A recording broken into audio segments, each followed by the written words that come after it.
We are Midnight Stories. Listen to our stories for your daily sleep ritual. And now, have fun. Every day after school, I rode on my bike to the far end of town where there was an old, abandoned factory. The factory sat on a large area of arid land. It was strange that after so many years, no one had tried to claim the land. Ruins of the factory sat in this area with sparse vegetation. I like to come here to read. The place made my imagination go wild. The atmosphere was the right amount of warm, spooky, and delightful. I never went inside though. I was low-key cautious because of the rumors. They said that many bad things happened in the factory. That there were piled up bones of the dead, people who were murdered there. They also said that those who go into the factory never came out. I always stayed a safe distance away from the factory. There was a rundown pickup truck by a dead tree, with branches that looked like old wrinkly hands reaching towards the building. I stayed in the car and brought out my book to start reading. On this particular day, I heard a car pull up to the factory. I've been coming there for nearly a month now. Not once had another car driven up. I was a bit surprised by the arrival of the car. Then I thought how I come here all the time to read, so who am I to judge? Through the side mirror of my truck, I saw a man step out of the car. He was a tall man in a black coat, and he was wearing dark glasses too. He looked around as if looking out for something or someone. I spotted a ridiculous goatee on his face as he turned. Seconds later, a woman emerged from the front passenger seat. She had long, blonde hair. She was wearing a loose floral dress and had a cartwheel hat on. Her skin glowed marvelously under the sun. I couldn't make out her face well, but I could tell she was beautiful. The woman came to meet the man. They were talking for a while. She leaned on the man, throwing her arms around him. I guess they were a couple. Perhaps they're on a date. I thought that was pretty cool. And they were trying to have a good time. Yeah, that was pretty cool. It's the kind of thing I wanted to have with my girl. Whenever I meet her, we would be adventurers, traveling to odd places, making memories there, doing whatever we wanted. That was the dream. I adjusted myself on the seat to watch them better through the side mirror. I didn't think I'd ever seen them before. Thought maybe they were from out of town. The woman started walking towards the factory. She was going to go in. As she walked, she turned back to her man every now and then and called to him with a smile. She walked so charmingly. When her back was once again turned to the man, he did like he was about to follow her, but he didn't. Instead, he took out a gun and raised his hand, pointing the weapon to the back of the woman's skull. I was confused. What was happening? Wait, was he about to shoot her? Was this a joke? Part of the fun? He pulled the trigger. The gunshot echoed and filled the sky. It shook me to my core and filled me with cold and dread. He really just killed her.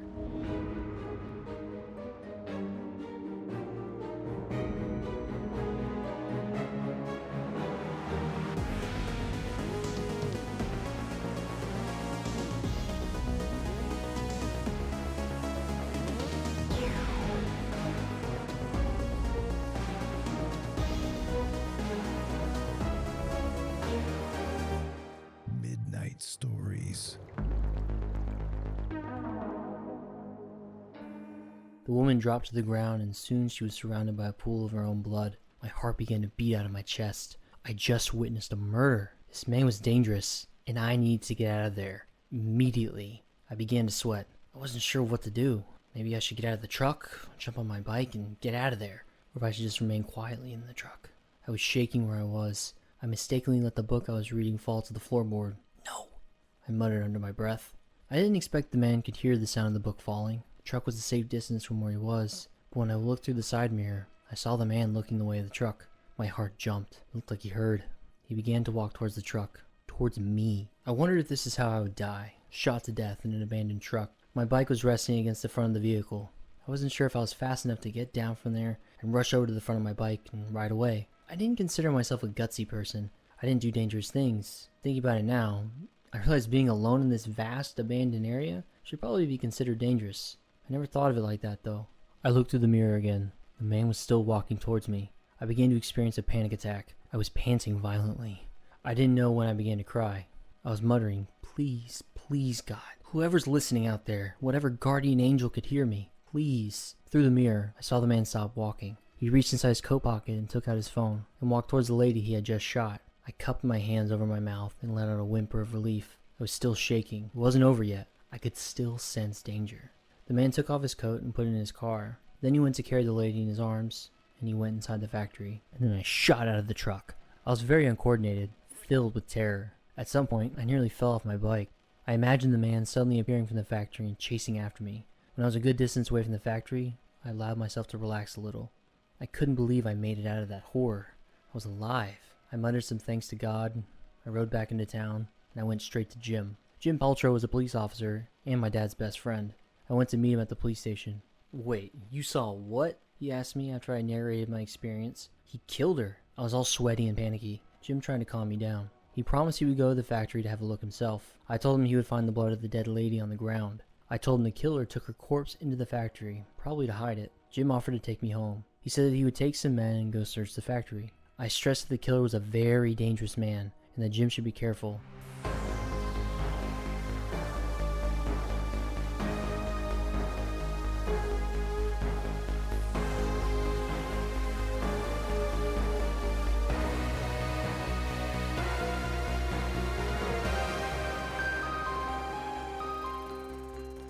I didn't think I could be any happier to be back in my room, the safest place on the planet. I sank into my bed and fell asleep. I saw the killer again in my dreams, those same dark shades, and that miserable goatee. In the dream, he was chasing me down the halls of the factory. I woke up gasping for air. The dream felt so real. I imagined I would be traumatized by the experience at the factory for a long time. Jim called my dad later that night to tell him he found nothing at the factory. My dad came to my room to relay the news. He said the police officers searched the factory thoroughly, found nothing. There was no blood trail on the ground outside either. I was disheartened by the news. Of course it made sense that the killer wouldn't have covered his trail. My mom had been so worried. She entered my room while Dad was talking to me. "It's a dangerous place, Oliver. Bad things happen there," my dad warned me. I wasn't paying any attention though. That man killed an innocent woman. He was going to get away with it. It was unfair. I couldn't stand it. I tried to move on after that day. I really did. But I kept hearing the gunshot in my head, and it gave me a heart attack. I became anxious, always looking over my shoulder, feeling like the killer was coming for me. After many sleepless nights, I decided I was going to enter the factory and confront the secrets within. I kept seeing the place in my dreams and in my nightmares. The factory was opening its doors for me to come into its ruins and feast my eyes on the skeletons that lie within it. I accepted the invitation. The police proved to be no help at all. I planned to do what they had no intention of doing, solving this case. First, I needed to find the body of the murdered woman. I knew the body was still inside the factory. I called the gang up. Donna, Ethan, and Lucas, my best friends. Together, we would solve the mystery murder case. Donna was the closest to me. Naturally, I called her first. She'd been worried about me. She knew I didn't get involved in any dangerous things like this. "Do you not realize how bad of an idea this is? Particularly after what happened?" I told her I could never rest if I didn't solve the case. She didn't argue with me further. She said she would come with me. Ethan was the boldest among us. He was fearless, mostly reckless, a natural leader, and he was strong too. We were all 16, but Ethan could easily pass his 22 with his burly figure. He loved adventure and attention. Lucas knew more about the factory than most people. His father worked there while it was still operational. That was a long time ago, before Lucas was even born. He said his father always told him stories, described the great machines that ran in the factory, some running forever, hissing and making clickety-clack noises. The underground storerooms, the ever-rumbling hall grounds. He talked about how the dense smell of coal filled the air, and how smoke made it difficult to see clearly. But that was all when the factory was alive. Lucas could also get us a map of the factory, and he was the only one who knew how to read the maps. Before going inside the factory, we met at Ethan's house. Lucas came with his map. I carried a rucksack, a thick rope, a staple gun, a mallet, flashlight, an axe, a utility knife, and some pliers. I was also holding a shovel, which Ethan thought was pretty grim. I had no idea why I brought it either. It wasn't as if we were going to be digging out bodies. Ethan came with his baseball bat. We were well armed in case we came across any threats. We drove across the wasteland site and faced the factory. The entrance was shadowy and ominous. I noticed Ethan steady his hand on his bag as we walked towards the entrance, an open, sliding steel gate. As we crossed the entryway into the shadowy halls of the factory, a hush seeped into our skins, and it heralded a ghostly presence. We looked at each other, each of us thinking about turning back. I made the first move to keep going. The rest followed my lead. A line of small, mostly shattered windows admitted light into the halls. Everywhere was dusty. The factory had been abandoned for decades now. Dust rose and filled the air like mist, clouding our vision. I could still hear echoes of the life that once swarmed this place. The factory kept their memories. We found a desk, and Lucas unrolled his map. He had circled some strategic locations and pathways to the factory, places around which we should search. We decided we were not going to split up no matter what. We were going to go everywhere together. We were only teenagers after all. We were in a world that belonged to adults. We didn't have the luxury of being rash and irresponsible at this moment, even though that was our forte. We needed to be extremely careful. As we began our search, we heard rats running along the pipes, and the chirping of insects and birds. There was shattered glass littering some parts of the floor, scraps of paper and machine parts, bolts and nuts, sheet metal. We climbed up a steel stringer stairway. and began to search all the rooms. This time, we did a thorough searching, not just entering a room and looking around briefly before proceeding, like I was sure the police did. We overturned everything that could be moved, and checked inside every nook and cranny. Each time we looked through a cavity, my heart raced as I imagined suddenly seeing the body. You could go down the stairs from one of the machine sheds, but the door leading to the stairway was locked.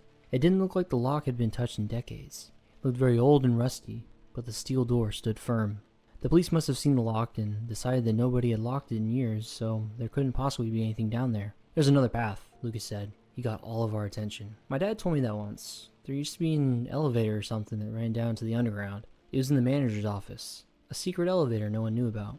"Then how'd your father know about it?" Donna asked. "He was the manager," Lucas answered. "He was the last manager before the plant went out of business." "Wow. You'd think that'd be information we'd like to know before we did this. Let's find the manager's office then." We located the office in Lucas's map and went inside. The place was a mess. Old brown papers covered in dust. Cobwebs draped across the ceiling. We began to look for where the secret elevator might be. Donna checked it out for herself, and she knocked against the back panel, and we heard echoes, meaning that there was a hollow space behind it. The shelves of the wardrobe were removable. I went to join her, and we removed the shelves so that nothing was standing between us and the back panel of the wardrobe. There had to be a way to open the cabinet. I felt my fingers around the edges of the panel. As I did so, I found that the panel was also removable, and before us was an empty elevator shaft. Donna and I peered inside. We saw the top of the elevator car a long way down from where we stood. The surface had been blown away, so we could see inside the elevator car. Donna called Lucas and Ethan. We had to climb down the suspension rope. We climbed down the rope very slowly. It was a very thick rope, and the only thing that suffered were our hands, which hurt as we rubbed against the hard rope. After a while, we finally reached the basement. The underground facility was gloomier than the sheds above. The heat was remarkable, yet what we felt was a cold, like icy hands latching onto us. We heard feet and voices. Or maybe I was the only one who heard them. I felt the gloom sink its teeth into my spirit to break me.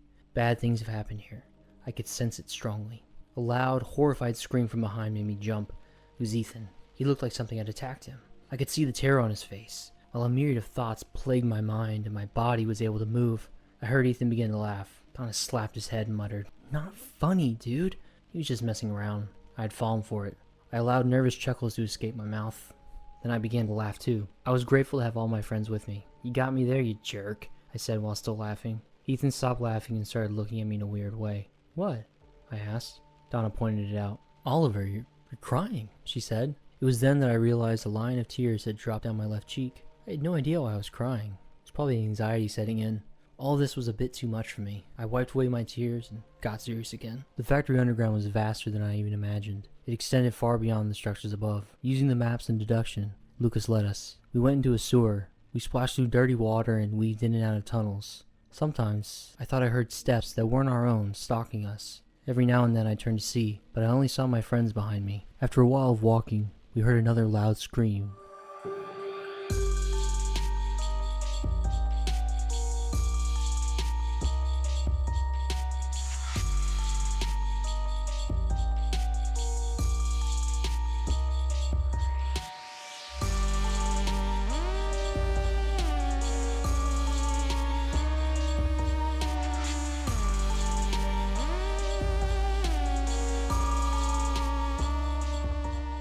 The scream was from Ethan, but this time, it sounded further from us. I turned to find Lucas and Donna looking at each other, confused and scared. Ethan was not with them. He was nowhere to be found. "Where's Ethan?" I asked. He was just right behind me," Lucas said. I could almost hear his heart beating violently, like it would beat right out of his chest. I told him to calm down. I was freaking out too, but I didn't show it. We began to run towards the gunshot. Questions began to race through my head. Was it Ethan who shot the gun? What if Ethan was dead? The adrenaline set in.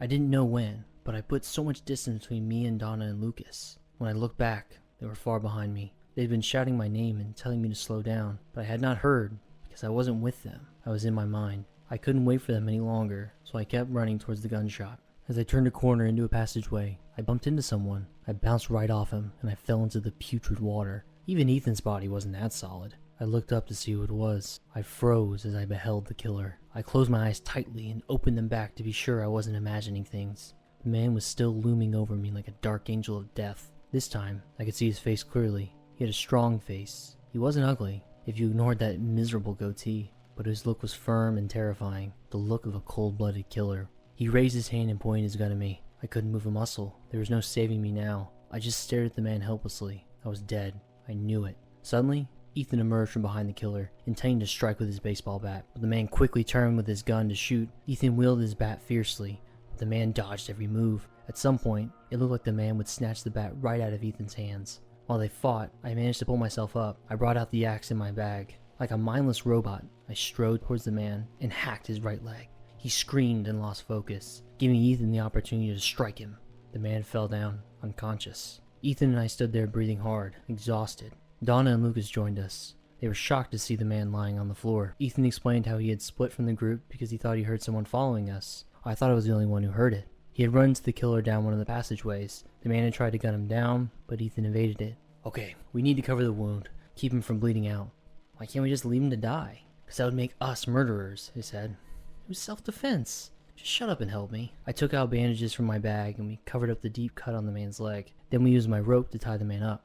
I told the gang that we just found and captured the killer. We all stared at each other. It was Ethan who started chuckling first. Then we all joined.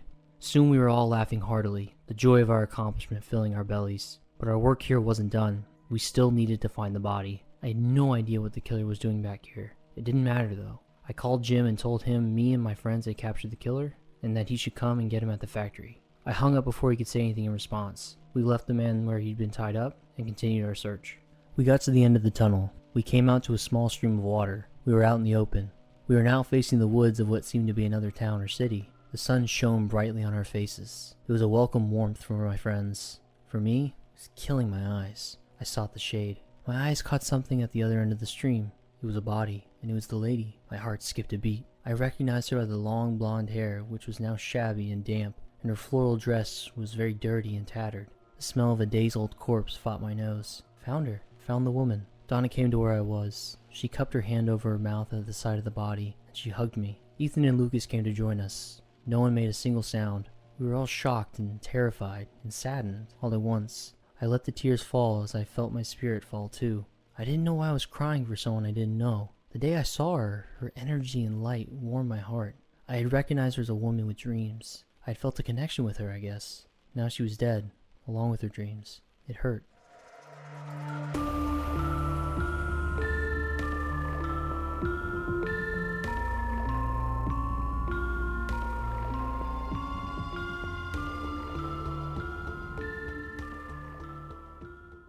News came later about the motives of the killer. He worked with a crime lord. The girlfriend was a cop trying to bring him down, not knowing that her lover worked for the enemy. The crime lord had told the guy that he had to eliminate the girl, or he would have to take care of both of them. The killer had chosen to save his own neck and kill his girlfriend. He had brought her here, to a place where no one would recognize them, to finish her off. Apparently, the crime lord had asked for the lady's dead body to confirm that he really did the job, and that's why he had to return to the factory. Jim handed him over to the police of the town he was from. A terrible, terrible fate awaited that killer. One day, I rode back to the factory on my bicycle. Before getting off the bike, I looked out to the plain of wasteland surrounding the factory. The large building stood, forlorn in the midst of the deserted place. I felt like the factory was staring down at me with her great eyes. I got off my bike and walked towards the building. As I walked towards the metal gates, a cool breeze wrapped itself around me, like an embrace, pulling me into myself. I entered the factory's halls. I breathed the dry air. I let it stir in my chest, then I exhaled. Unfortunately, this story is already over, but you can help us extremely if you click in the middle now and follow our playlist. Keep listening to all our stories now to fall asleep. Click in the middle now. Have fun.